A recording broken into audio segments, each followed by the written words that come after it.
Welcome to the Pre-Combat Check podcast. Hello, my name is Sebastian. I am formerly a United States Army Ranger.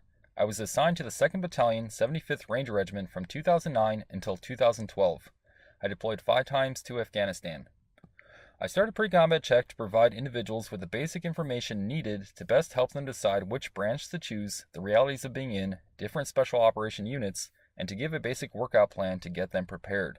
For the podcast, I will be interviewing my friends and coworkers, who all come from various units, branches, and jobs in the military. I will cater more towards the special operations community. They will give you a peek inside the unit they were assigned to and what it was like to be in. About my personal background. I grew up in Chicago.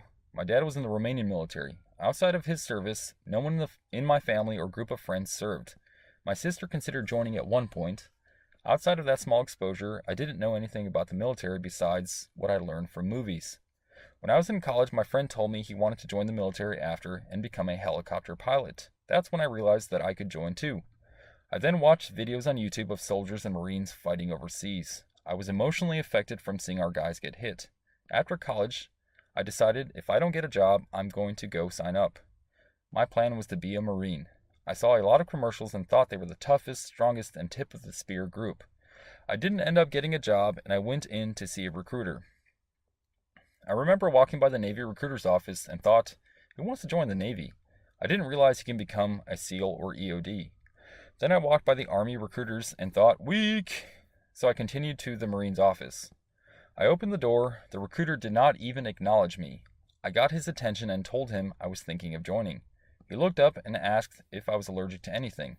I replied, I might be to bees, but I'm not really sure. He immediately told me I couldn't join and went back to his computer.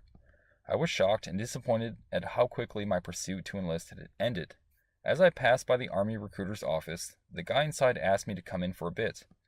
He asked me what I wanted to do, and I said I wanted a gun, to jump out of planes, and to fight in the war. He followed by asking if I had a specific unit I wanted to be in. I thought about it for a second and said Green Berets. I only knew of them because Rambo was one. He said, okay, but I have something you might like, and showed me a Ranger recruitment video. Following the video, he told me a war story during his deployment, and I was sold. I got my paperwork together and enlisted.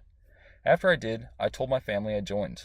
Needless to say, they were pretty shocked. A couple weeks later, I was in boot camp. The entire time there, I was trying to figure out what a Ranger really was. The guys there all had different stories. Thinking back, it was really funny. One kid told me, they make you climb a hill with a heavy ruck, and at the top, the instructor takes your pack off and throws it down the hill and says, go get it, and that's how you become a Ranger. After many rumors, airborne school, and making it through the Ranger Indoctrination Program, which is also known as RIP, I still had no idea. It took me a deployment and training cycle to realize what we actually did. I spent 4 years in Ranger Battalion, started on the line, went on 3 deployments there, and then moved over to our specialty platoon.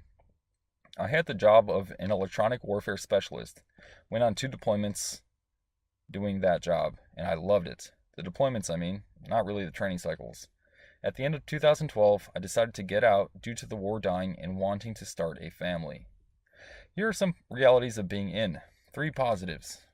Number 1 was going to war. It's why I signed up, and it was a test of everything. Mentally, physically, spiritually.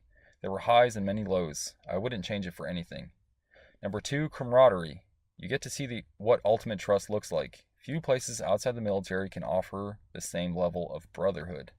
And number 3, it gives you a solid foundation to start from. Values, strength, maturity, life experience, the ability to get things done, pride, healthcare, and it sets you up financially. Here are 3 negatives of being in. You have to shave. Screw that noise. I hate shaving. It's stupid. They say it's for your gas mask to seal. I don't buy it. I think it's dumb. Number 2, you are playing someone else's game. This is a big one, and a lot of people who get out come to the same conclusion. You simply do as you're told. To the higher-ups, you are nothing more than a number. The only people you actually matter to is on the team, squad, or platoon level. And number 3, it is really hard being away from family so much. Training cycles. In Ranger Battalion, you do the same cycle over and over and over. It gets stale, quick, and most guys get tired of it. After 1 or 2 training cycles, you will get the gist of it. Then you will just rinse and repeat. The training cycle goes from individual training all the way to battalion training, which is where you do the primary Ranger mission, airfield seizures. To be honest, most of it was just checking the box. But overall, the training cycles are exhausting, and you will do things you think are really stupid.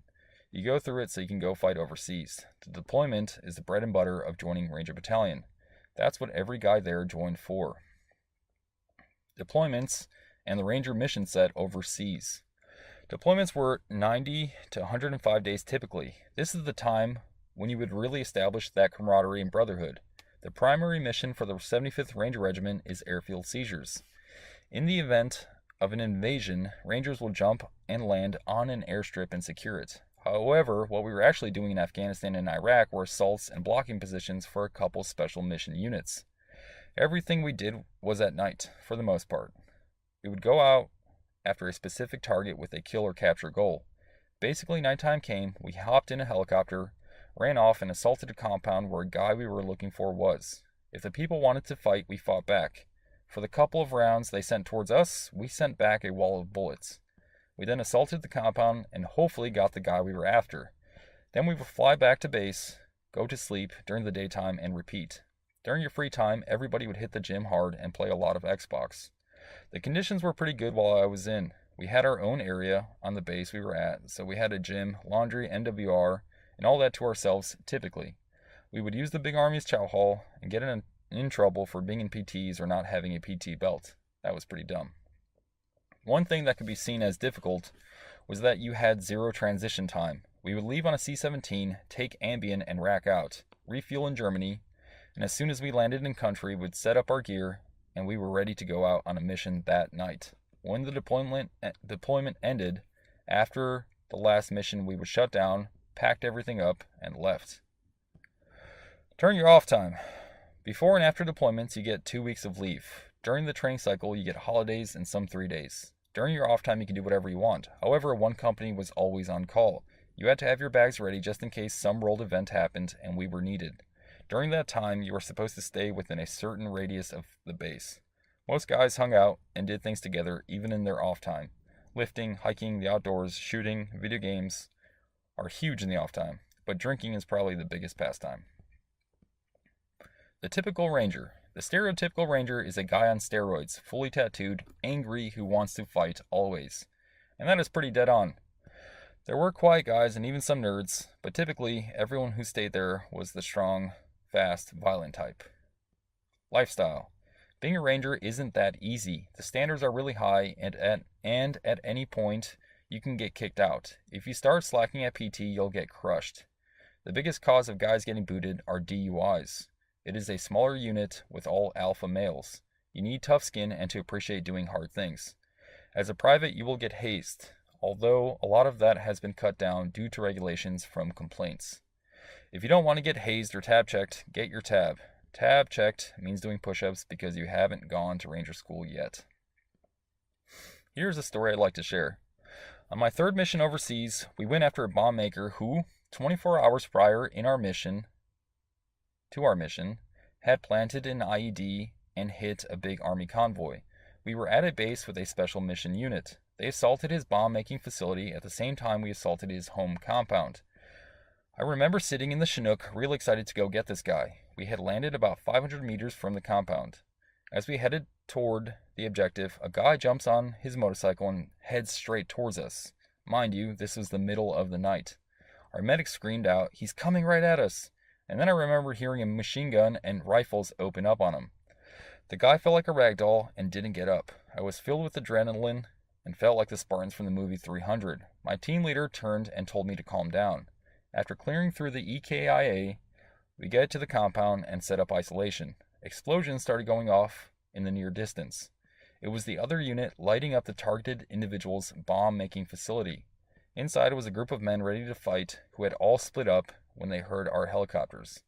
We then assaulted the compound, got what we needed, and left. As a result of that mission, we ended up taking the bomb maker out and all of his cronies.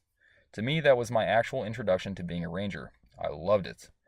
A funny story on that same mission, I had carried a collapsible ladder to the objective. When we got to the compound, my team leader and I set it up and put it on the wall for my squad leader to climb up. As he was climbing up, the ladder collapsed on itself.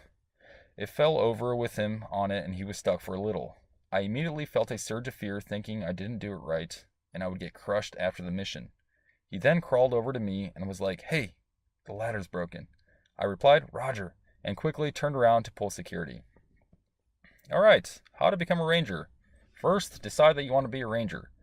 After that, go to a recruiter and tell him you want to be a ranger. You're going to fill out a lot of paperwork, and then you're going to go to MEPS. You're going to do a medical exam. You're going to take the ASVAB, which is a standardized knowledge and IQ test, and then you're going to do some more paperwork. After that, if you pass everything, you're going to enlist and then get shipped off to basic. That's where you're going to learn the fundamentals of being a soldier. From there, you're going to go to AIT, or Advanced Individual Training, and that's where you're going to learn your job specialty. If you're an infantryman, that's where you're going to do infantryman things. Following that, you're going to go to Airborne, which is a 3-week course. It is super easy. Runs are a joke, and all you need is 5 jumps to get your airborne wings. Once you complete Airborne school, you'll then run your things over and go try out to be a ranger. It is called the Ranger Assessment and Selection Process, or RASP. It is now an 8-week course, and that's where you get hazed, your buttons get pushed, and you will be taught the basics of being a ranger. If you're selected, you'll get pinned your scroll, and that is where you officially become a ranger. From there, you'll be assigned to one of 3 ranger battalions in the 75th Ranger Regiment. Then you will do a training cycle and deploy, or go straight to deployment, depending on where they are in training. I personally had about 3 weeks after I got to battalion before I deployed. Once you do a training cycle and a deployment, you will then be sent to Ranger School. There's a big misconception about Ranger School. Going to Ranger School does not make you a ranger. It is a leadership school and essentially a rite of passage for guys in battalion. If you want to become an NCO, you will have to pass and get your tab. Here are some recommendations I have and suggestions for people who are thinking of becoming a ranger. If it is wartime and you want to get on the ground of that combat area and fight as fast as you can with a special operations unit, become a ranger. The pipeline is the shortest among the rest of the special operation units. Essentially, rangers are more specialized infantrymen who have 1 foot in the big army and 1 foot in special operations. You will focus only on a few mission types, but will be able to do them very well. Think getting jacked, destroying things, and chasing the fight. Ranger Battalion is also a great place to start your military career and then go try for another unit like Special Forces or Delta Force. If you are a non-aggressive person who would rather talk about feelings versus fighting, then Ranger Battalion is probably not for you. It is not an easy place to be. The standard is high. Training cycles are exhausting. Deployments can be really intense. But after you get out, you will look back and appreciate the man you became through the process, as well as the brotherhood you now belong to that will last forever. Make war and not peace.